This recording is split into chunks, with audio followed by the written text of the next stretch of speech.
ज्ञानतिमिरान्धानां ज्ञानाञ्जनशलाकया चक्षुरुन्मीलितं येन तस्मै श्रीगुरवे नमः।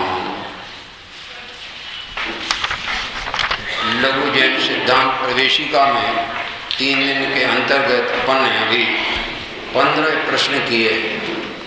अति संक्षेप में मैं इनको एक बार रिवीजन कर देता हूँ और आगे फिर जो 16वां क्वेश्चन है, प्रत्येक द्रव्य में कौन से विशेष गुण पाए जाते हैं, ये प्रकरण अपन प्रारंभ करेंगे। अभी अपन ने विश्व की परिभाषा समझ ली है। क्या है भैया विश्व की परिभाषा? जिसको मालूम हाथ उठाओ। हाँ ठीक, बोलो तुम बोलो जल्दी। 6 द्रव्यों के समूह को विश्व 6 द्रव्यों के समूह को विश्व कहते हैं। मेरा एक प्रश्न और है, विश्व में 6 ही द्रव्य हैं, संख्या की अपेक्षा के ज़्यादा हैं? संख्या की अपेक्षा तो अनंत अनंत हैं, लेकिन जाति की अपेक्षा ठीक, बहुत अच्छा। विश्व का स्वरूप समझने से एक महत्वपूर्ण भ्रांति हमारी एक मिटती है कि विश्व का कोई कर्ता धर्ता नहीं है, विश्व का कोई बनाने वाला नहीं है, विश्व का कोई मिटाने वाला नहीं है, विश्व का कोई रक्षा करने वाला नहीं। और ये समझ में आते ही साथ ये भी हमारे ख्याल में आ जाता है कि मैं भी किसी का रक्षा करने वाला नहीं हूँ, न किसी का भला बुरा करने वाला हूँ, न मेरा कोई भला बुरा कर सकता है। ये ख्याल में आ गया। अभी दूसरा प्रश्न आया, द्रव्य किसे कहते हैं? हाँ, किसको, जिसको याद हाथ भर उठाओ, हम पूछ लेंगे किसी एक से, है ना? हाँ बोलो बेटा। हाँ बैठे बैठे बोल दो। गुणों के समूह को द्रव्य कहते हैं। जब अपन ने ये पता लगाया कि गुणों के समूह को द्रव्य कहते हैं, तो अपन भी एक द्रव्य हैं, है ना? जीव द्रव्य हैं। तो अपने पास कितने गुण हैं? अनंत गुण हैं। तो अपन गुणों से अपूर्ण है कि परिपूर्ण है? हाँ, वो एक भजन आएगा बीच में, हम उसका अर्थ करेंगे आगे चल के। मैं हूँ अपने में स्वयं पूर्ण। उसमें कौन से पद, कौन से कहना चाहिए स्टेंज, तुम्हारे चरण में कौन सा सिद्धांत घटित होता है इन 15 में से, ये अपन बताएंगे, है ना? तो अभी तो अपन आगे चलते हैं कि जहाँ हमें पता लग गया कि गुणों के समूह को द्रव्य कहते हैं, तो ये भी पता लगा कि गुण तो त्रिकाली होते हैं, स्थायी होते हैं, तो द्रव्य भी स्थायी होते हैं। जिसका लक्षण स्थायी हो वह लक्ष्य भी स्थायी होता है। तो द्रव्य कैसे हैं? स्थायी हैं। इन्हें कोई बनाने वाला नहीं है और इन्हें कोई मिटाने वाला नहीं है। ये स्वयं ही पर्याय की अपेक्षा बनते भी हैं और बिगड़ते हैं, और द्रव्य स्वभाव की अपेक्षा सदाकाल बने रहते हैं। प्रत्येक द्रव्य का ऐसा स्वभाव है कि वो उत्पन्न भी होता है, वो व्यय को भी प्राप्त होता है और वह बना रहता है। देखो जरा एक बात बताना भाई, महावीर स्वामी का जीव सिंह पर्याय में था, सिंह की पर्याय में, फिर बाद में कौन सी पर्याय में आया? महावीर की पर्याय में आया ना, वर्धमान नाम दिया गया है ना, तो उस पर्याय में आया। तो ये वो ही जीव आया तो कोई दूसरा आया? वो ही जीव आया। तो जीव वही का वही रहा, तो वो जीव तो नित्य कहलाया ना। लेकिन बदला क्या? पूर्व की वो सिंह की पर्याय बदल गई तो उसका हो गया व्यय, और नई पर्याय उत्पन्न हो गई महावीर वाली पर्याय, तो उसका हो गया उत्पाद। लेकिन उन पर्यायों में, उत्पाद व्यय की पर्यायों में विद्यमान रहने वाला आत्मा, वो जन्मा के मरा? ना वो जन्मा और ना वो मरा, वो तो नित्य बना रहा। ठीक है ना? तो गुणों के समूह को द्रव्य कहते हैं। ये जब समझ में आता है तो मैं भी गुणों का समूह द्रव्य परिपूर्ण हूँ और मैं नित्य हूँ और मेरा कोई कर्ता धर्ता नहीं हूँ, मैं भी किसी का कर्ता धर्ता नहीं। तीसरी बात, गुण किसे कहते हैं? गुण किसको मालूम परिभाषा? बोलो बेटा। जो द्रव्य के संपूर्ण भागों, संपूर्ण अवस्था में पाया रहता है उसे गुण कहते हैं। बहुत बढ़िया, बहुत सुंदर। जो द्रव्य के संपूर्ण भागों में और उसकी संपूर्ण अवस्थाओं में पाया जाए उसको गुण कहते हैं। ये गुण की परिभाषा भी इतनी महत्वपूर्ण है, इसमें 4 बातें आती हैं कि गुण जो है द्रव्य रूप है ना?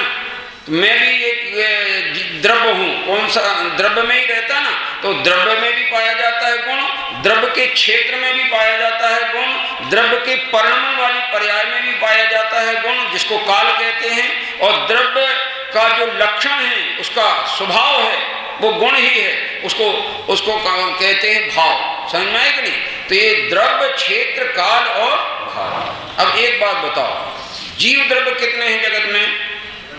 अनंत है। वे सब क्या चाहते हैं? पढ़ा ना, जे त्रिभुवन में जीव अनंत सुख चाहे दुख ते, सब सुख चाहते हैं और दुख से डरते हैं। तो जब सब जीव सुख चाहते हैं, और दूसरा प्रश्न ये है कि हम भी चाहते हैं कि नहीं, तो उस सब में हम भी आ गए, हम भी सुख चाहते हैं। अब दूसरा प्रश्न है, कहाँ कहाँ सुख चाहते हो? हर जगह। देखो क्या जवाब दिया, हर जगह। तो इसका अर्थ निकला कि सर्व जीव सुख चाहते हैं और सर्वत्र सुख चाहते हैं। कहाँ सुख चाहते हैं? सर्वत्र सुख चाहते हैं। और कब कब चाहते हैं? हमेशा चाहते हैं। तो अर्थ निकला कि सर्वदा चाहते हैं। सर्वदा कहते हमेशा, है ना? और कितना सुख चाहते हैं? अपूर्ण का परिपूर्ण, परिपूर्ण सुख को सर्वथा कहते हैं। तो चार शब्द याद रख लेना ध्यान से, सर्व, सर्वत्र, सर्वदा, सर्वथा। समझ में आ गया कि नहीं? यानी जब हम कहें कि कितने जीव सुख चाहते हैं, तो क्या आएगा उत्तर? सर्व जीव। किस किस जगह सुखी होना चाहते हैं? सर्वत्र। कब सुखी होना चाहते हैं? सर्वदा। और कितना सुखी होना चाहते हैं? आधे के पूरे सर्वथा। सर्वथा माने परिपूर्ण सुखी होना चाहते हैं। अब प्रश्न दूसरा आता है कि ये सर्वद्रव्य सुख चाहते हैं, तो सब द्रव्यों को सुख कहाँ मिलेगा?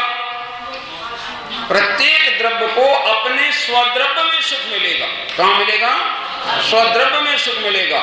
और किस क्षेत्र में मिलेगा सुख? कहाँ मिलेगा? बोलो, शिखर जी में मिलेगा सुख, मंदिर में मिलेगा सुख, कि जिनवाणी में मिलेगा सुख, कि आत्मा में मिलेगा सुख? इतने बोले लेकिन उन्हें झट चुन लिया। कहाँ मिलेगा सुख? आत्मा में मिलेगा सुख। तो आत्मा में सुख मिलेगा कब? यानी कहाँ कहाँ आत्मा को सुख मिलेगा? कि आत्मा कहीं भी जाए उसका सुख स्वभाव उसके साथ में रहेगा। इसलिए सब जीवों के पास सुख स्वभाव है, और वो सब जीव हर कहीं जहां चाहे वहां रहें, लेकिन उनके आत्मा में हर जगह सुख उपलब्ध है। और किस काल में सुख उपलब्ध है? क्या सर्वदा, हमेशा उपलब्ध है। और कितना सुख उपलब्ध है? कि सर्वथा माने परिपूर्ण सुख उपलब्ध है। तो अगर सुखी होना है सब जीवों को, तो बेशक क्या करें? स्वद्रव्य को देखें, स्वक्षेत्र में देखें, स्वकाल में परिणमन करें और स्वभाव में ही परिणमन करें, तो सर्व जीव सुखी हो सकते। सबको सुखी होना है तो ये गुण की परिभाषा समझने से पता लगता है कि सब जीवों को सुखी होना हो तो उन्हें गुण स्वभाव की परिभाषा ख्याल में आना चाहिए। सुख नाम का एक गुण है, आज विशेष चर्चा में वो आएगी उसकी चर्चा, जो कि जीव में पाया जाता है, वह विशेष गुण अन्य द्रव्यों में नहीं पाया जाता है। अब दूसरी बात करते हैं कि पर्याय किसे कहते हैं? पर्याय किसे कहते हैं भाई? आप बोलो। हाँ, देखो, गुणों के कार्य को पर्याय कहते हैं। यानी गुण, बैठ जाइए, गुण अगर ज्ञान है तो उसका कार्य क्या होगा? ज्ञान। आत्मा में सुख गुण है तो उसका परिणमन क्या होगा? निराकुलता, आनंद। समझ में आएगी नहीं? क्योंकि गुणों के कार्य को पर्याय कहते हैं। तो हमारा जब गुण ज्ञान है तो हमारी पर्याय क्या होगा? जानने की पर्याय होगी। और हमारा सुख गुण है तो पर्याय कौन सी होगी? आनंद उसकी पर्याय होगी।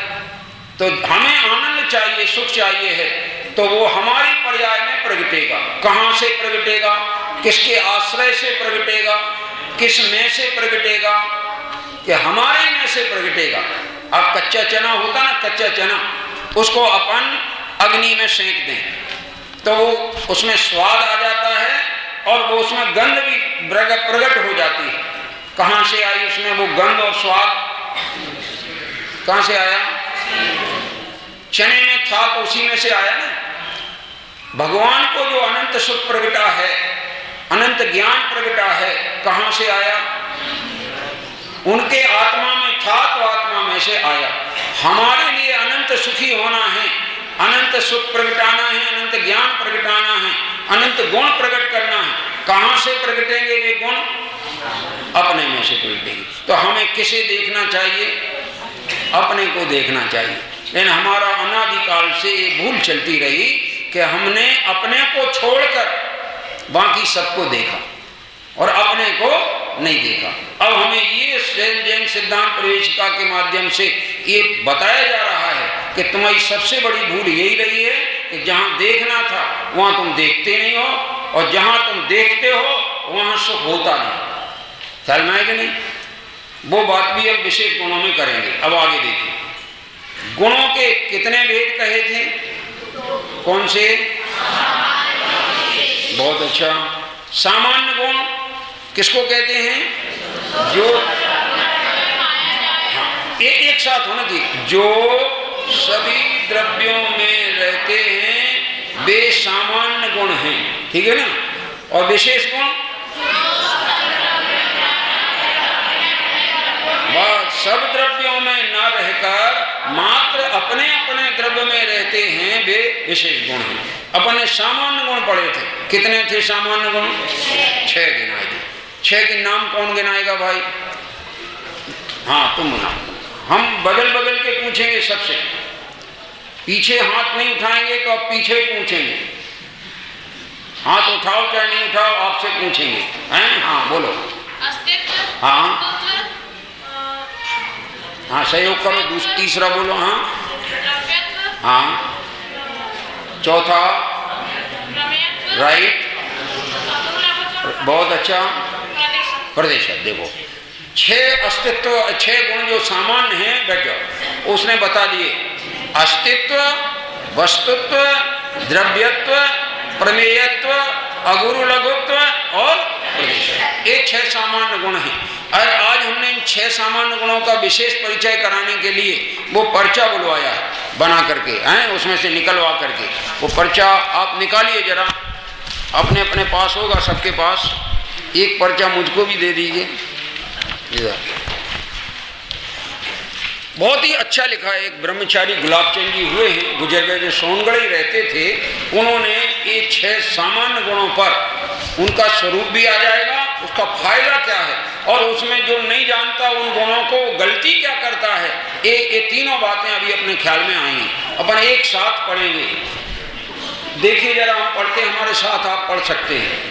कर्ता जगत का मानता जो कर्म या भगवान को, वह भूलता है लोक में अस्तित्व गुण के ज्ञान को।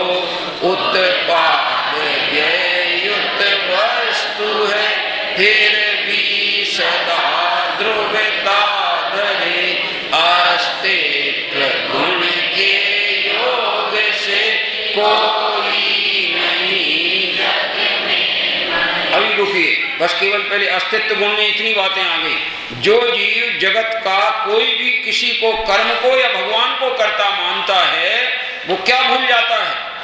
वो अस्तित्व गुण को भूल जाता है। वह भूलता है लोक में अस्तित्व गुण के ज्ञान को। और जो अस्तित्व वाली वस्तु है उसमें 3 गुण और पाए जाते हैं, उत्पाद, व्यय और ध्रुव। ये उत्पाद व्यय युक्त वस्तु है, माने उत्पाद और व्यय पर्याय वाली वस्तु है, और वस्तु स्वयं तो अस्तित्व गुण से नित्य है, इसलिए उनमें तीनों गुण पाए जाते हैं।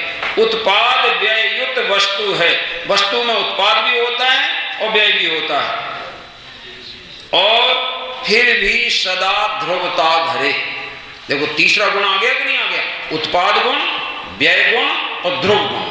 प्रत्येक वस्तु में ध्रुवपना भी है, उत्पादपना भी है और व्ययपना भी है। उत्पाद व्ययुक्त वस्तु है फिर भी सदा ध्रुवता धरे, अस्तित्व गुण के योग से कोई नहीं जग में मरे। तो तुम्हारा मरण होगा कि नहीं? क्यों नहीं होगा? क्योंकि मेरे में कौन सा गुण है? मेरे में अस्तित्व नाम का गुण है तो मेरा मरण नहीं होगा। दुनिया में जिसे मरण कहते हैं वो केवल शरीर का वियोग होगा, पर मैं तो चेतन था, चेतन हूं, और जहां कहीं जिस पर्याय में जाऊंगा वहां कैसा रहूंगा? चेतन। इसलिए अस्तित्व गुण के योग से कोई नहीं जग में। अब वस्तुत्व गुण को पढ़ते अपन। वस्तुत्व गुण के योग से हो द्रव्य में स्वा स्वा क्रिया, स्वाधीन गुण पर्याय काहि पान द्रव्यों ने किया, सामान्य और विशेषता से कर रहे निज काम को, यों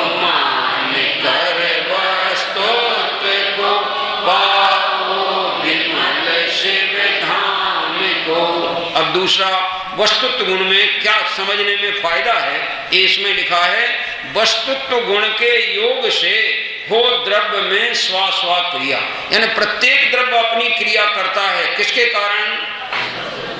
बोलो भाई बोलो, थोड़ा सा यहाँ वहां ध्यान नहीं करना बेटे। जब तक क्लास चले तुम हमारी तरफ ध्यान रखो तो तुम्हें समझ में आएगा, और तुम यहाँ वहां ध्यान दोगे उस समय तुम्हें हमने क्या बता दिया भूल जाओगे, है ना? तो तुम्हारा नुकसान होगा उसमें। और दूसरों को भी ये निवेदन है कि वे कोई सा और काम ना करें बीच में कि दूसरों का अटेंशन तुम्हारी ओर आए, है ना? ध्यान रखना जरूर। हमें सबसे सहयोग चाहिए, सबके सहयोग बिना इस सबको लाभ कैसे होगा? इसलिए देखो वापस वस्तुत्व गुण के योग से हो द्रव्य में स्वा स्वा क्रिया। प्रत्येक द्रव्य की अपनी अपनी क्रिया किस गुण के कारण होती है? वस्तुत्व गुण के कारण होती है। और वो क्रिया जब उसमें वस्तुत्व गुण के कारण होती है तो प्रत्येक द्रव्य अपने ही गुणों को धारण करता है और अपनी ही पर्यायों को धारण करता है। उसको ही इन्होंने कहा पान द्रव्यों का किया। पान माने पिया है, पिया है माने धारण किया। किस किस को? स्वाधीन गुण पर्याय का ही पान द्रव्यों ने किया। वस्तुत्व गुण के कारण प्रत्येक द्रव्य अपने गुण में भी रहता है और उस गुण के परिणमन रूप पर्याय में ही वो द्रव्य बना रहता है। तो द्रव्य अपने गुण और पर्याय को पीता है, यूं कह सकते हो। पान करता माने अपने में समाहित करके रखता है। सामान्य और विशेषता से कर रहे निज काम को। सभी द्रव्य चाहे सामान्य कार्य करें चाहे विशेष कार्य करें, वे अपना कार्य किसके कारण कर रहे हैं? वस्तुत्व गुण के कारण कर रहे हैं। यह मान कर वस्तुत्व को पाओ विमल शिव धाम को। इस तरह वस्तुत्व गुण को समझकर तुम निर्मल सिद्ध दशा को प्राप्त करो, और वो सिद्ध दशा प्राप्त होगी क्योंकि तुम्हारे पास पर के प्रति कर्तव्यपना नहीं है, पर के प्रति तुम्हारा भला बुरा करने का भाव नहीं है, हमारा कोई भला बुरा कर सकता नहीं है, तो तुम अपने कार्य में लगोगे। हम अपना काम करें तो वो वस्तुत्व गुण का कार्य है, औरों की तरफ हम ध्यान देते हैं तो उसे वस्तुत्व गुण की खबर नहीं। तीसरा आता द्रव्यत्व गुण। द्रव्यत्व गुण इस वस्तु को जग में पलटता है सदा, लेकिन कभी भी द्रव्य तो तजता न लक्षण संपदा। स्वाद्रव्य में मोक्षार्थी हो, स्वाधीन सुख लो सर्वदा। हो इससे आज तक की दुखदाई भव कथा। द्रव्यत्व गुण इस वस्तु को जग में पलटता है सदा। प्रत्येक द्रव्य की जो पर्याय पलटती है उसे कौन पलटता है? उस द्रव्य का अपना अपना द्रव्यत्व गुण। माने एक द्रव्य दूसरे द्रव्य की पर्याय को नहीं बदल सकता। बदलने का भाव मिथ्यात्व है। इसका एक बड़ा भारी प्रमाण बताते हैं। रावण ने सीता जी के राग की पर्याय जो राम की तरफ ढली थी पति भाव से, उसको अपनी तरफ मोड़ने का प्रयास किया तो वो मुड़ सकी नहीं मुड़ी, लेकिन उस प्रयास में तीसरे नरक में गए। कहां गए? यानी एक विकारी पर्याय को बदलने का परिणाम ऐसा घोर पाप है, मिथ्यात्व है कि तीसरे नरक में जावे। और हम अगर सबके पर द्रव्यों के, उनके गुणों के, उनके पर्यायों का कर्ता बने तो हमें कौन सी दशा मिलेगी? निगोद मिलेगी। समझ में आएगा नहीं? तो जिन्हें निगोद में नहीं जाना हो वे कर्ता बुद्धि छोड़ो। जिनने द्रव्यत्व गुण को समझ लिया है उन्हें कर्ता बुद्धि नहीं होती, क्योंकि हर द्रव्य की पर्याय वह द्रव्य स्वयं अपने द्रव्यत्व शक्ति से करता है।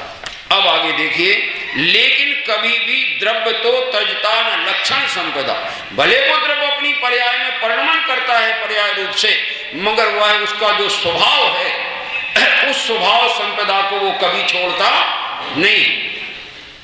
स्वाद्रव्य में मोक्षार्थी हो, स्वाधीन सुख लो सर्वदा। देखो वे शब्द आ गए।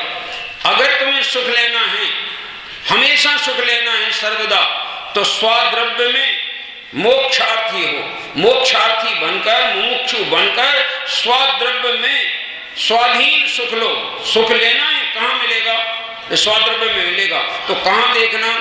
स्वाद्रव्य की तरफ देखना, उसमें से हमें सुख की प्राप्ति होगी। और हो नाश जिससे आज तक की दुखदायी भव कथा, संसार परिभ्रमण की कथा तो समाप्त हो जाएगी और आत्मिक सुख की प्राप्ति हो जाएगी। चौथा गुण है प्रमेयत्व गुण। देखो, सब द्रव्य गुण प्रमेय से बनते विषय हैं ज्ञान के, रुक्यता न सम्यक ज्ञान पर से जानियो यूं ध्यान से, आत्मा रूपी ज्ञेय निज ज्ञान उसको जानता है, स्वपर सरता विश्व में सो दृष्टि उनको जानता। सब द्रव्य गुण, जितने द्रव्य हैं, जितने उनके गुण हैं, वे प्रमेय बनते हैं, बनते विषय हैं ज्ञान के। प्रमेय माने ज्ञान में, जानने में आते हैं, वे ज्ञान के ज्ञेय बनते हैं। ज्ञान उन्हें जानता है। तो हमारे आत्मा को हमारा ज्ञान जानेगा कि नहीं? जानेगा, क्योंकि हमारे में प्रमेयत्व गुण है, और प्रमेयत्व गुण के कारण हमारा आत्मा हमारे ज्ञान का विषय बन सकता है। हम आत्मा की अनुभूति कर सकते हैं, हम आत्मा का सुख प्रकट कर सकते हैं, और हमें आत्मिक सुख को अनुभव करने में कोई बाधा नहीं। एक कपड़ा बाधा नहीं करते आत्मा का अनुभव करने में। सुन लेना जरा, प्रचुर अनुभव करना है तब ये कपड़ों का भी त्याग हो जाता है, लेकिन ग्रस्त दशा में भी आत्मा की अनुभूति प्रकट हो जाती है। और जिनको आत्मानुभूति होती है उनकी दशा कैसी होती है कि नरक में भी वो आत्मानुभूति वाला जीव चला जाए तो वहां आत्मानुभूति का सुख भोगता है, और बाहर नारकीकृत दुख चलता है, लेकिन अंतर सुख रस घटा अंतरंग में सुख रस पीता है और निजात्मा का रस पीता है। ये महिमा है उस प्रमेयत्व गुण की। फिर आगे, रुकता न सम्यक ज्ञान पर से जानियो यो ध्यान से। सम्यक ज्ञान को कोई दुनिया में कोई रोक सकता नहीं। सम्यक ज्ञान माने वस्तु जैसी है वैसा जाने, उसका नाम सम्यक ज्ञान। आत्मा अरूपी, अब देखो प्रमेय तो बनता है ज्ञान में, वो झलकता तो है ज्ञेय रूप में आत्मा, पर कैसा झलकता है? आत्मा अरूपी। अरूपी माने जिसमें पांच इंद्रिय से जो हम ग्रहण करते हैं, स्पर्श रस गंध वर्ण, ये नहीं पाए जाते उसमें। इसलिए आत्मा कैसा है? अरूपी है। आत्मा अरूपी ज्ञेय निज, वो हमारे वास्तव में ज्ञेय पदार्थ है। आत्मा हमारा ज्ञेय है, स्वज्ञेय है। ज्ञेय निज यह ज्ञान उसको जानता, और हमारा ही ज्ञान उसको आत्मा को जानता है स्वपर सत्ता विश्व में, जगत में स्वा की भी सत्ता है और पर पदार्थों की भी सत्ता है। ये कौन जानता है? सदृष्टि उसको जानता। सम्यक दृष्टि जीव जो है ये सब जानता है, स्वा की सत्ता को भी जानता है और पर की सत्ता को भी जानता है। अब आगे देखिए, पांचवा गुण आ रहा अगुरु लघु। यह गुण अगुरु लघु भी सदा रखता महाता है, महान गुण द्रव्य को पर रूप होने न देता है रहा, निज गुण पर आए सब ही रहते सतत निज भाव में, करता न हरता अन्न कोई यो लखो स्वस्वभाव में। क्या महत्ता है? वो अपने गुणों को और अपने द्रव्य को कभी भी पररूप नहीं होने देता। अगर हमारा द्रव्य स्वभाव पररूप हो जाता तो अनंत काल से कर्मों के साथ में है, ना तो कर्म जीव द्रव्य बना और ना जीव कर्म रूप जड़ बना। ना हमारा एक भी गुण पुद्गल का गुण बना, न पुद्गल का कोई एक गुण हमारा बना। समझ में आएगी नहीं? हम ब्रह्म से पुद्गल के गुण को अपना मानते रहे, वो बात हम विशेष गुणों में करेंगे। और निज गुण पर्याय सर्व ही रहते सतत निज भाव में। सब द्रव्य अपने गुण और अपनी पर्याय में रहते हैं और किसी द्रव्य गुण की पर्याय में रह सकते नहीं। कर्ता न हरता अन्य कोई उस द्रव्य में, ना तो कोई कुछ फेरफार कर सकता है, ना उसमें से कुछ चुरा सकता है, हरण कर सकता है। हैं यूं लखो स्वस्वभाव में। हमारे स्वभाव में भी ऐसे ही है। मेरा स्वभाव न पर में कुछ कर सकता है, न अपने अंदर से कोई हमारे स्वभाव का हरण कर सकता है। ऐसा हमारा एक अगुरुलगुप्त गुण है, जिसके कारण ये स्वभाव हमारा कायम रहता है। और आखिरी गुण प्रदेशत्व गुण की शक्ति से आकार द्रव्यों का धरे, निज क्षेत्र में व्यापक रहे, आकार भी स्वाधीन है, आकार है सबके अलग, होलीन अपने ज्ञान में, जानो इन्हें सामान गुण, रखो सदा श्रद्धान में। क्या कहा? प्रदेशत्व गुण की शक्ति से आकार द्रव्यों का धरे।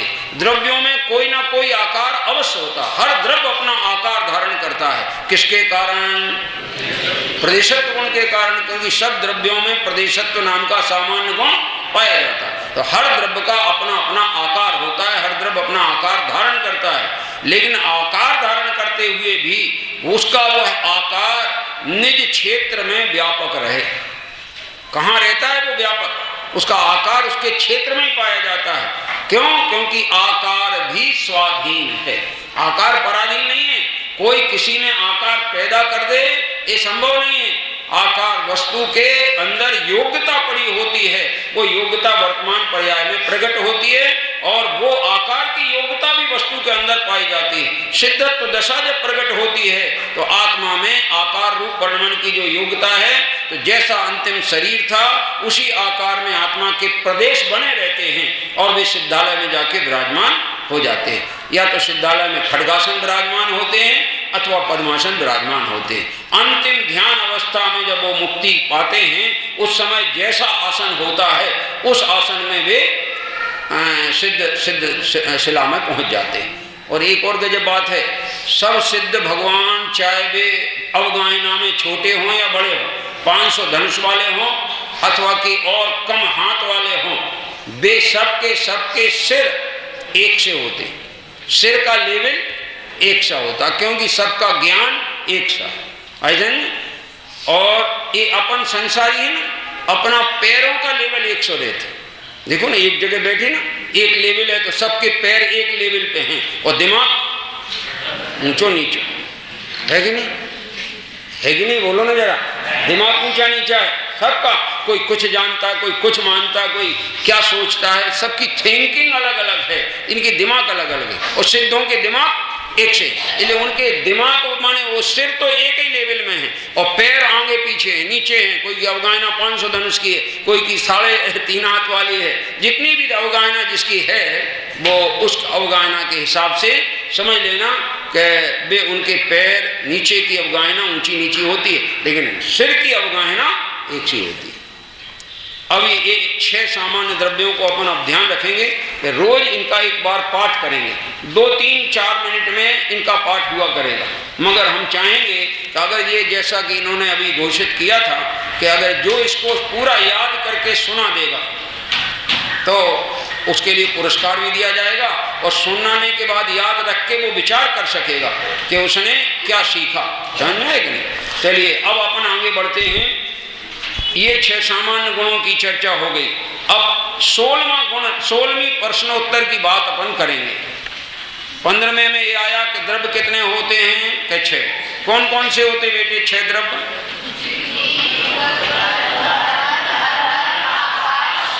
हाँ, ये आपको सबको जागृत रहना है, क्योंकि यहाँ जगाया जा रहा है। जिनवाणी माँ ऐसी होती है जो सोतों को जगाती है, और अपनी लौकिक माँ ऐसी है जो रोतों को सुलाती है।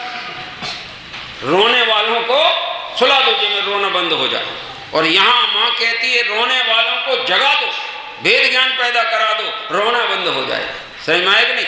बहुत अंतर है जिनवाणी माँ में और उसमें। मगर ये है, इसके सामने बैठो तो सो नहीं सकते, और अपनी लौकिक माँ के पास बैठो तो सो सकते हो। समझ में? हाँ, सावधान रहना।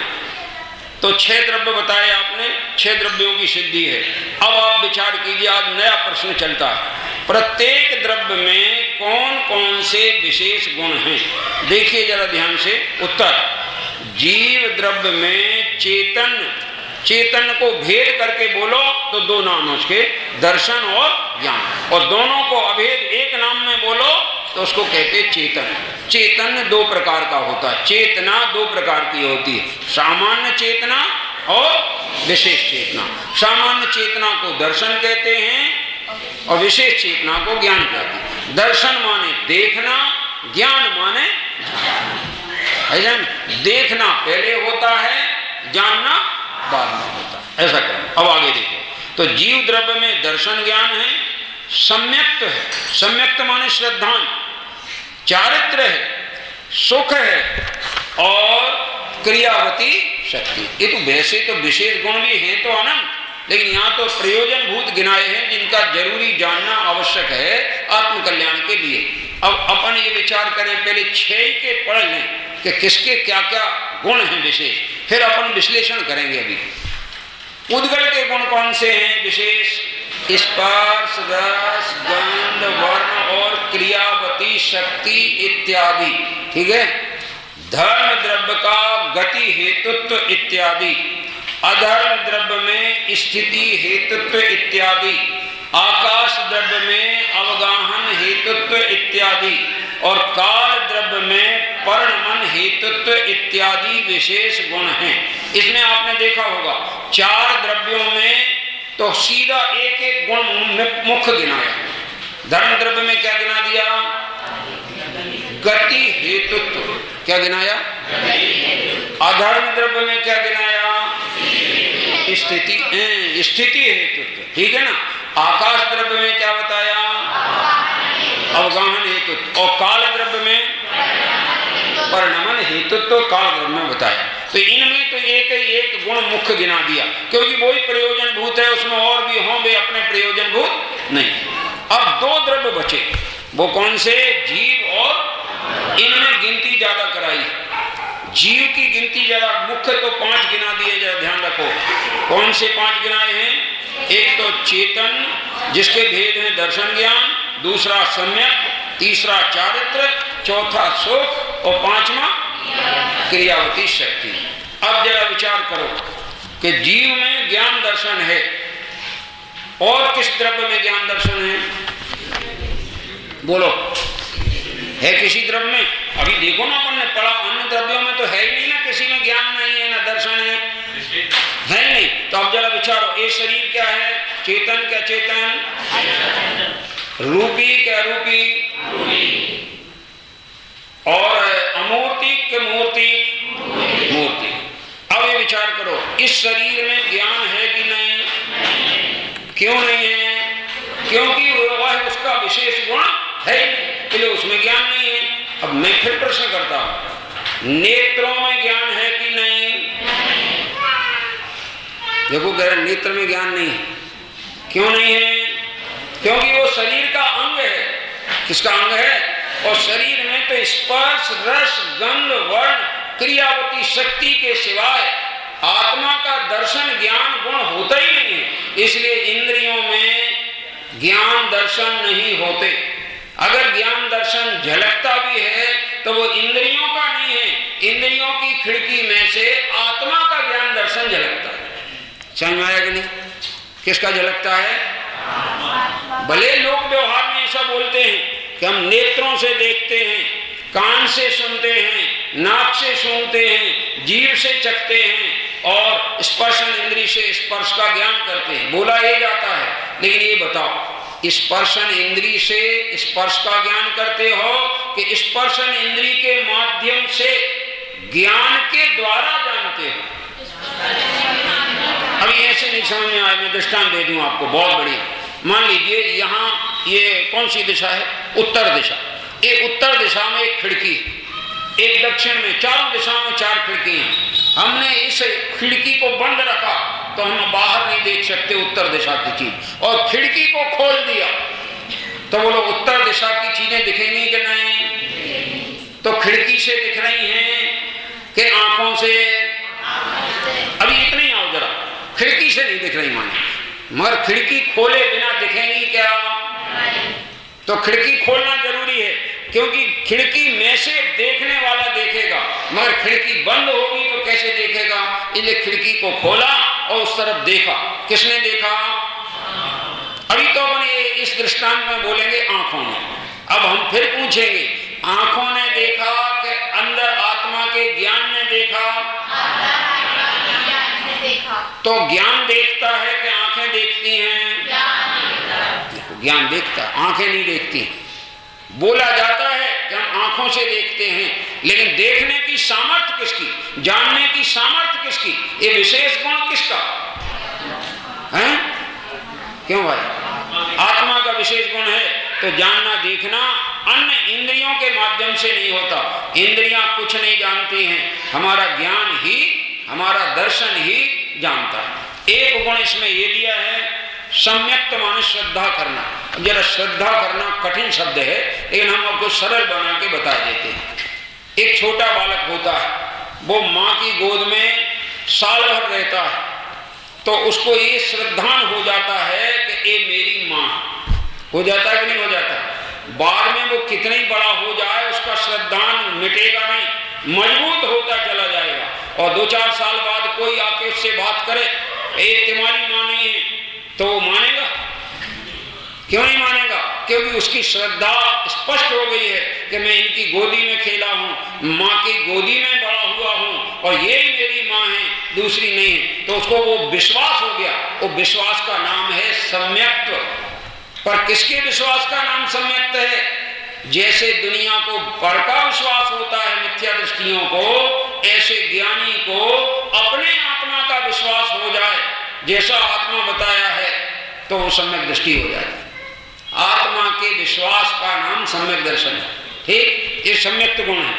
और फिर इसके बाद में एक आया है चारित्र, माने आत्मा जब अपने वीतराग भाव में परिणमन करता है तो वो उसका चारित्र गुण का परिणमन कहलाता है। सही में है कि नहीं? तो चारित्र गुण का परिणमन भी आत्मा में ही पाया जाता है। इसका अर्थ ये भी है कि शरीर की क्रियाओं में चारित्र नहीं होता है। क्या कहा? शरीर की क्रियाओं में चारित्र कहा तो जाता है, लेकिन शरीर की क्रिया में चारित्र नहीं होता, क्योंकि चारित्र किसका विशेष गुण है?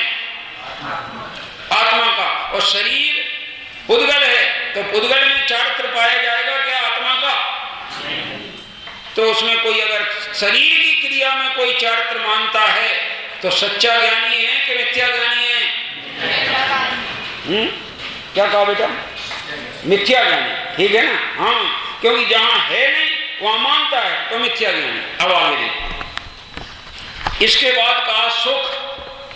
सुख किस द्रव्य का विशेष गुण है? बोलो ना। जीव द्रव्य का विशेष गुण है, माने मेरा विशेष गुण सुख है। ठीक है ना? पुद्गल में है सुख नाम का गुण? अच्छा, धर्म अधर्म आकाश काल इनमें भी सुख नाम का गुण नहीं। अब एक बात बताओ, तुम अपने को पैसा पड़ा मिल जाए, कहीं 1000 का नोट मिल जाए, तो तुम सुखी होगे कि नहीं? जो सच्ची बोलना भाई, अभी झूठ मत बोलना है यहाँ पे। तुम जो मानते हो वो ही बोलना, फिर हम सुधार हम करेंगे। क्यों भाई? बोलो बोलो।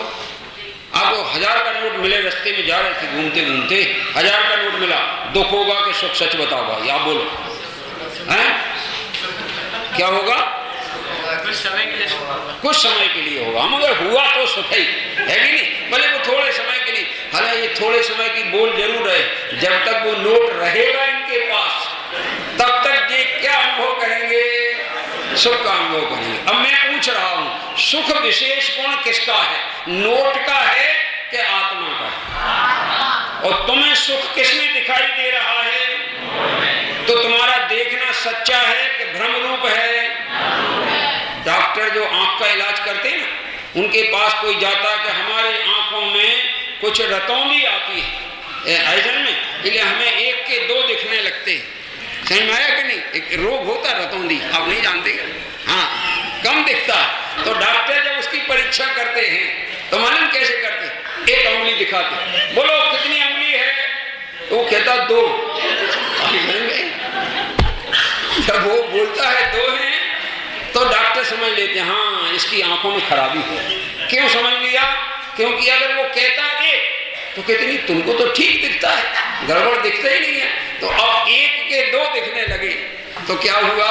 आंखों में रोग। इस ज्ञान को स्व के रूप में स्व दिखे, पर के रूप में पर दिखे, स्व के गुण स्वरूप दिखे, पर के गुण पर रूप दिखे, तो भ्रांति नहीं हो, ज्ञान सच्चा है। और जहां गुण नहीं है वहां उसको गुण नजर आवे, जहां सुख नहीं है वहां सुख नजर आवे, तो वो ज्ञान सच्चा है कि झूठा?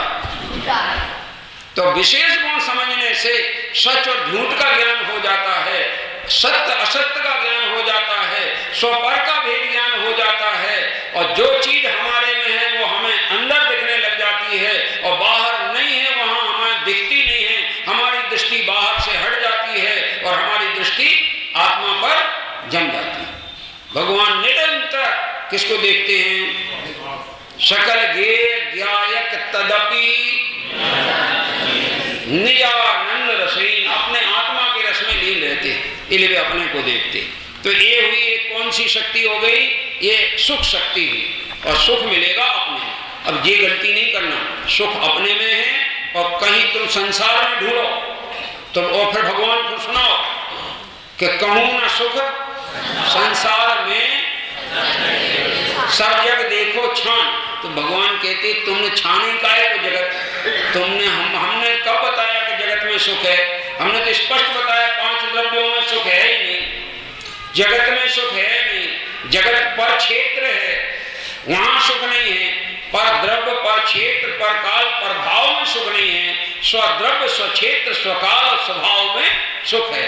तो तुमने वहां क्यों ढूंढा? वहां मिलता ही नहीं है, नहीं क्यों मिलेगा? हरण जो है पानी को खोजता है, वो गर्मी की लू चलती ना उसमें पानी की खोज करता है। बोलो पानी पाता है कि नहीं पाता? जल नहीं पावे प्राण गमावे, भटक भटक मरता वस्तु पराई माने अपनी भेद नहीं। तू चेतन यह देह अचेतन, तू यह जड़ तू ज्ञानी, मिले अनादि यतन से बिछड़े ज्यों पय और पय माने दूध और पानी जैसे मिले हुए हों, ऐसे ये शरीर उद्गल और आत्मा एक क्षेत्रावगाह संबंध वाले हैं, लेकिन आत्मा के विशेष गुण अलग हैं और उद्गल के विशेष गुण, ठीक है ना? अब अभी एक क्रियावती शक्ति समझ रहा, वो भी समझ में सब आएगा, कोई कठिन नहीं। और हम कल चालू करेंगे तो इसको फिर रिवीजन करेंगे, बार बार रिवीजन करेंगे, और परीक्षा में भी पहले ही आउट कर देंगे पेपर। बता रहे हम आपको, हाँ पूरा पेपर आउट कर देंगे कि परीक्षा में ये पूछा जाएगा। अब आंसर कोई की गलत आते हैं तो हमारा आउट करना बेकार है, तुमने उसको फिर छिपा के रखा कहलाए, है ना?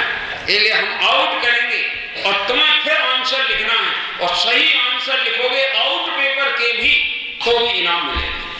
ठीक है कि नहीं? ये किसी गजब बात है, हैं? जगत में तो अगर पेपर आउट हो जाए तो परीक्षा ही बदल दी जाती है।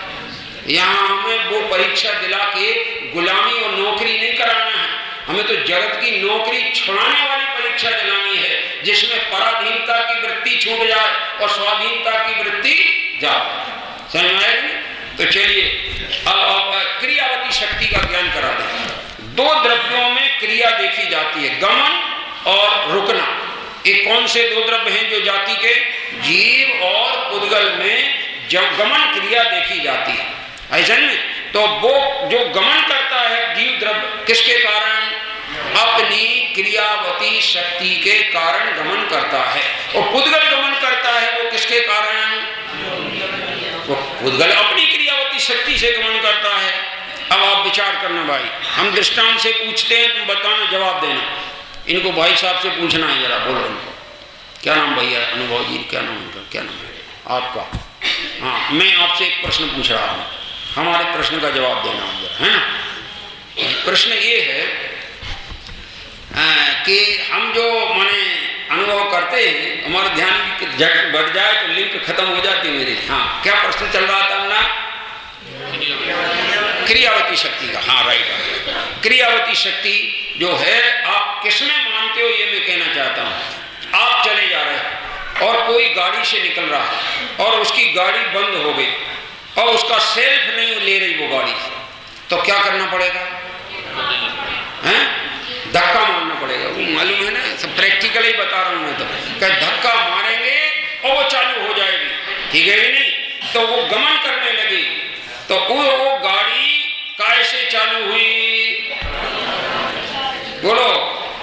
तो तुम तो यही कहोगे मैंने धक्का मारा तो उसमें क्रिया हुई, तो उसमें क्रिया उसकी क्रियावती शक्ति से हुई। तुमने धक्का लगाया, तुम्हारा धक्का लगाने की क्रिया तुम्हारे में हुई, तुम्हारी क्रिया से उसमें क्रिया हुई। ये बात सच्ची है कि झूठी है? बोलो। झूठी बात है।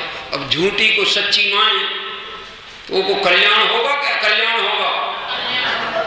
है कि नहीं? बहुत ध्यान से सुनना, महत्वपूर्ण है। भले ये हैं तो सूत्र, इनका मर्म बहुत बढ़िया है, समझ में आएगी नहीं? तो एक क्रियावती शक्ति की बात की।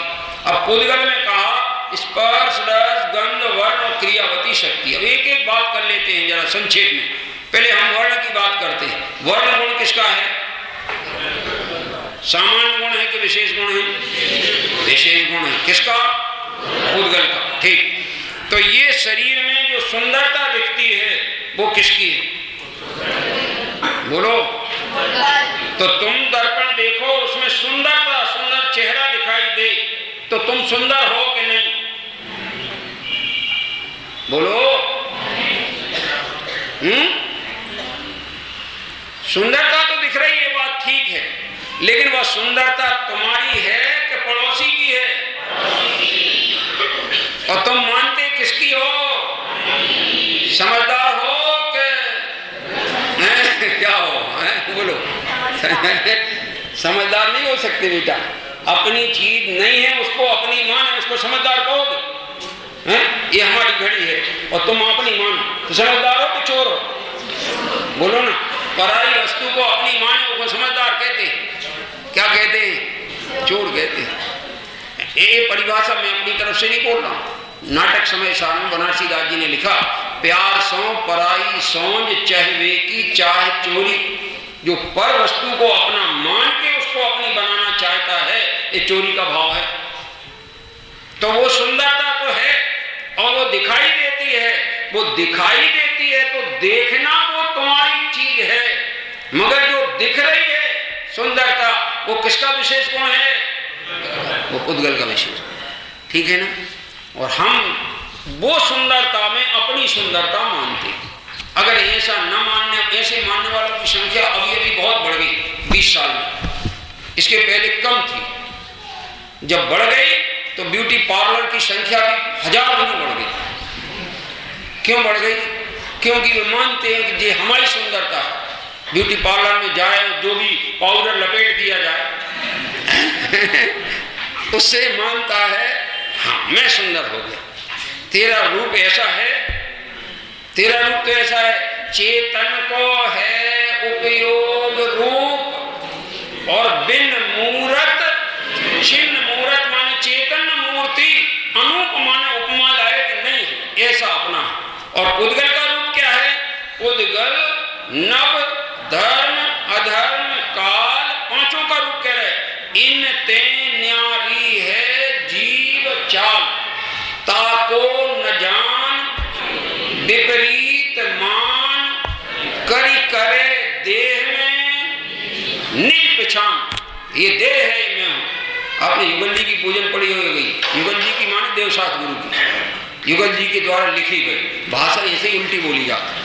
मैं तुम जी कह रहे थे युगल जी की पूजा, युगल जी की पूजा मत करना, माने युगल जी की नहीं करना, माने युगल जी द्वारा लिखी देवसात गुरु पूजा करना, ऐसे कहने में ऐसे ही आएगा युगल जी की पूजा, है ना। तो अब देखो उसमें ये आया है पहले पद में, इंद्रिय के भोग मधुर विषम लावण्यमयी कंचन काया, यह सब कुछ जड़ की क्रीड़ा है, मैं अब तक जान नहीं पाया, मैं भूल स्वयं के वैभव को पर ममता में अटकाया हूँ, अब निर्मल साम्यक नीर लिए मिथ्यामल धोने आया हूँ। देखो वहां भी कहा कि ये लावण्यमयी माने सौंदर्यमयी कंचन जैसी सोने जैसी जो काया है, यह सब कुछ जड़ की, यानी किसका विशेष गुण है? हाँ? मैं अब तक जान, मैं भूल स्वयं के वैभव को पर ममता में अटकाया हूं, अब निर्मल सम्यक नीर लिए मिथ्यामल धोने, ये जैन सिद्धांत प्रवेशिका के सिद्धांत समझकर मिथ्या रूपी मैल को धो देना और जो सही बात है उसको स्वीकार करना। हो सकता है व्यवहार की भाषा तुम भले मिलावट वाली प्रयोग करो, लेकिन अंदर से मिलावट नहीं करो, प्योर वस्तु को जानो। ये देखो ये चूंकि टाइम खत्म हो रहा है तो बाकी के अभी गुणों की चर्चा कुछ बाकी जो मुझे कहनी है और करनी है, और इस पर विशेष हमें हाईलाइट करना है, स्पेशल गुण है, इस पर स्पेशल हाईलाइट करना है, जिससे कि आपको भेद ज्ञान प्रकट हो जाए। सारी सिद्धांत प्रवेशिका पूरी करना अपना प्रयोजन नहीं, अपना प्रयोजन तो प्रयोजनभूत चीज समझकर अपना काम कैसे बनेगा वो समझना अपना प्रयोजन है। तो ये चूंकि अभी का टाइम तो हो गया है, इसलिए हम इसको अभी यहीं रोकते हैं। हम इस विषय को फिर से कल आगे बढ़ाएंगे। कल हम आगे शुरू का रिवीजन नहीं करेंगे, हम केवल 6 सामान्य गुणों का पाठ करेंगे 5 मिनट में, और उसके आगे ये सीधे आगे बढ़ जाएंगे। और आगे जो जो बढ़ेंगे हम हर एक प्रश्न का मर्म क्या है ये आपको बताते चलेंगे। और आप लोगों को समझ में नहीं आए तो सिर नहीं हिलाना, समझ में आया? और हिलाना भी हो तो हम पूछे समझ में आया तो नहीं, ऐसा हिलाना। और आ जाए आ गया, ठीक है कि नहीं? आ जाए तो ऐसा सिर हिलाना, नहीं आए तो नहीं आए, तो पर पूछना। अकेला सिर हिलाने से क्या फायदा, वो तो गुड्डा भी हिला सकता है। हाँ, सिर हिलाने के साथ साथ प्रश्न करो और शंका का समाधान लो, ताकि अपन जागृत हो जाए, चेतन है और चेतन बन जाए। ये बात अपन विशेष बात करेंगे। आज का टाइम पूरा।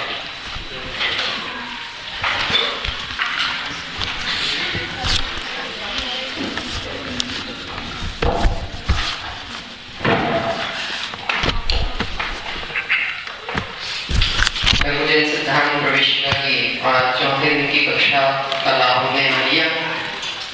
उस संबंध में, उस विषय से संबंधित कुछ प्रश्न अभी मैं यहाँ पूछ रहा हूँ। वही 4 प्रश्न हैं, 2 प्रश्न बड़े लोग जवाब देंगे, 2 प्रश्न पुरुषों के लिए और 2 प्रश्न महिलाओं के लिए। एक दृष्टांत आया था बच्चों के लिए। शरीर और आत्मा ये अनादिकाल से एक जैसे मिले हुए दिखते हैं, इसके लिए कौन सा दृष्टांत आया था, वो कैसे मिले हुए?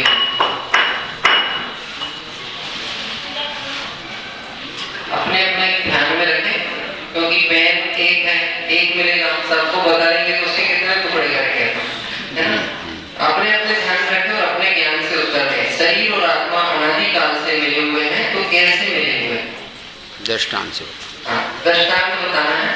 अभी बीच में पढ़ा था, बड़ा सरल सा है। और तब हमारे प्रेस 1 किलो देते हैं, 6 डालर में भी हमने पढ़ा है। हाँ तो अभी याद आ जाएगा। हाँ अनुज माइक बोलोगे?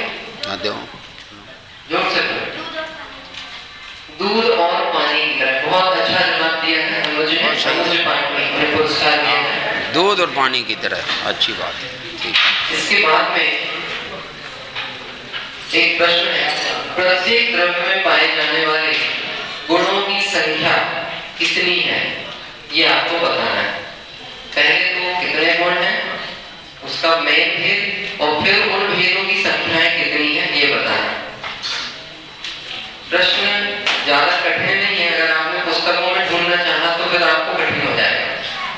बाकी प्रश्न बहुत सरल है। प्रत्येक क्रम में पाए जाने वाले गुणों की संख्या कितनी है?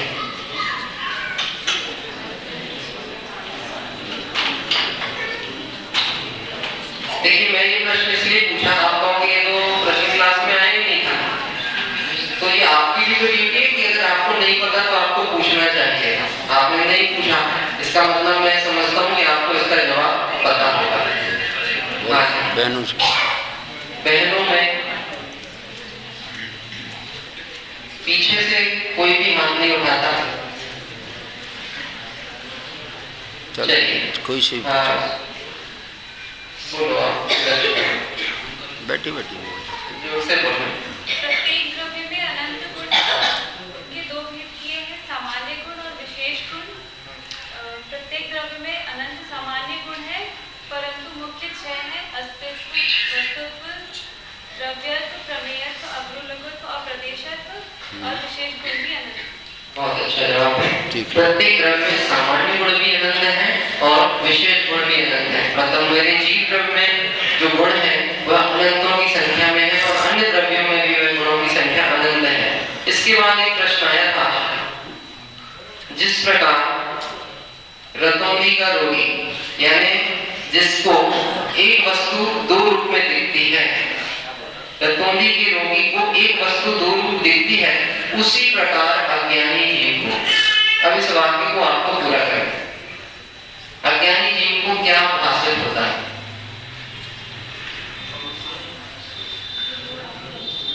ये भाव रूप में उत्तर दे सकते हैं, क्योंकि मैंने दृष्टांत बताया है, इसको सिद्धांत में आप हटा के और जवाब दे सकते हैं। मुझे नहीं लगता कि प्रश्न बहुत कठिन है, लेकिन अगर आप थोड़ा सा प्रयास करेंगे तो जरूर होगा। अखिलेश भैया कोशिश करिए। हाँ, आप ही से बोला। जैसे दर्पण में अपना चेहरा, जैसे रतौंधी के को वस्तु डबल दिखती है, ऐसे दर्पण में अपना चेहरा देख के लगता है कि मेरा चेहरा है, जबकि वास्तव में वो हमारा जैसे शरीर, हाँ, शरीर का है, पड़ोसी होता है, पड़ोसी का। हाँ, तो उसको अपना ही चेहरा है। क्या आपका मत है? इनका जवाब सही है कि नहीं? नहीं है। जो नहीं करेगा उसको सही जवाब बताना पड़ेगा।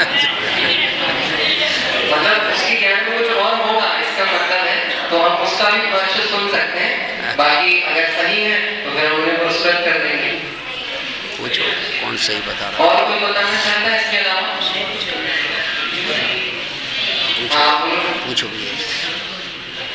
इससे मैं कहना चाह रहा कि अज्ञानी जो रहता है वो हर जगह अपने बारे में सोचता है, वह अपने प्रयासों को भूल के शरीर के भोगों में रंग गया है और वह अपने अंदर के सुख, आत्मा के सुख को भूलकर विषय कषायों को थोड़ा सा विषय अलग है, बाहरी सुखों में। ठीक है, आप तो सही रहेगा विपराग, लेकिन हाँ थोड़ा सा, तो इस हिसाब से उनका जवाब है ठीक है ना? आपने प्रयास तो किया है, लेकिन उन्होंने जो बात कही है वो भी सही है। जैसे मैं आपको अभी दृष्टांत में 1 मिनट में पूछ रहा हूँ, यहाँ पर जो अभी मैं माइक लेके खड़ा हूँ, 1 जन खड़े कि 2 जन खड़े?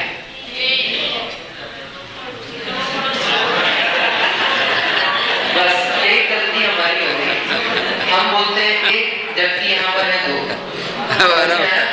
ये शरीर जो दिख रहा है और एक जो आत्मा नहीं दिख रहा है 2। हमारे पास अभी मालूम कितनी संख्या है? कल हम अगर किसी को सूचना देंगे बाहर कि हमारे गाँव कितने मुमुक्षु लोग बैठे थे यहाँ पर, तो अगर हम जन चेकर की काउंटिंग करेंगे तो यदि आज 200 बैठे थे, मतलब 400। तो ये चीज होती है, ये भूल बड़ी सूक्ष्म है, लेकिन हम इसको ध्यान नहीं देते हैं। तो ये एक बात हुई। और आखिरी प्रश्न अखिलेश भैया को पुरस्कार पहुंचा देंगे। शरीर के श्रृंगार से स्वयं को सुंदर मानने वाले को किस वस्तु का ज्ञान नहीं है? शरीर के श्रृंगार से अपने को सुंदर मानने वाले को किस चीज का ज्ञान नहीं है? अभी बिल्कुल आखिरी में समापन हो रहा था कक्षा का, ये विषय है। पीछे से अगर नाना जी और हमारे पापा जी, अगर आप लोग भी प्रयास करना चाहें चले नहीं चले आगे अच्छा, चले। कोई और बड़े लोग भी प्रयास करें तो बड़ा अच्छा है। हाँ सचिन भैया, क्या प्रश्न बोल रहे हैं? एक मिनट, प्रश्न बताता हूँ, पूछ रहे हैं, शरीर के श्रृंगार से स्वयं को सुंदर मानने वाले को किस चीज का ज्ञान है? और हाँ सचिन भैया का हाथ पहले उठा, इसलिए हम उन्हें देंगे। पूछो। उससे गुणों के विशेष गुण का ज्ञान नहीं है और इसी बीच में अपने जीव के विशेष गुणों का भी ज्ञान। ठीक है, बिल्कुल ठीक है। और एक चीज और थोड़ा सा, बाकी आपने बोल तो दिया है, बहुत कुछ सही बोल दिया।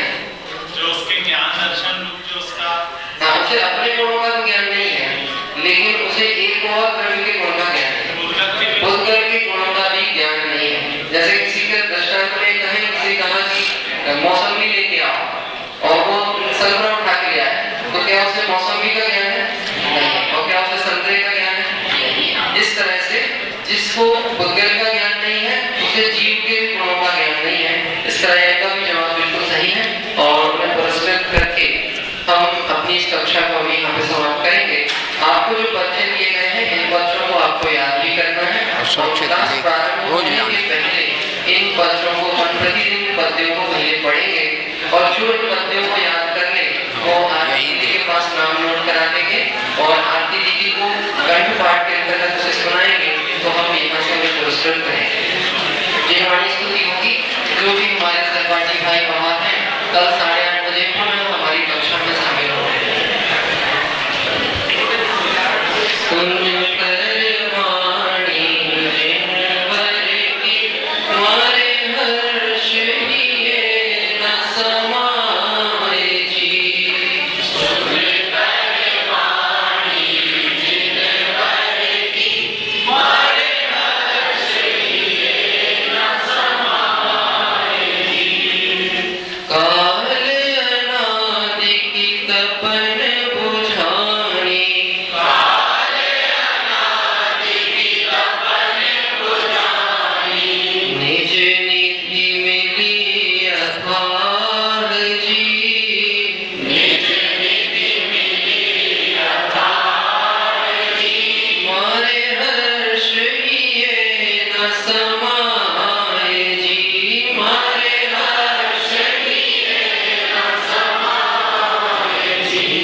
Huge.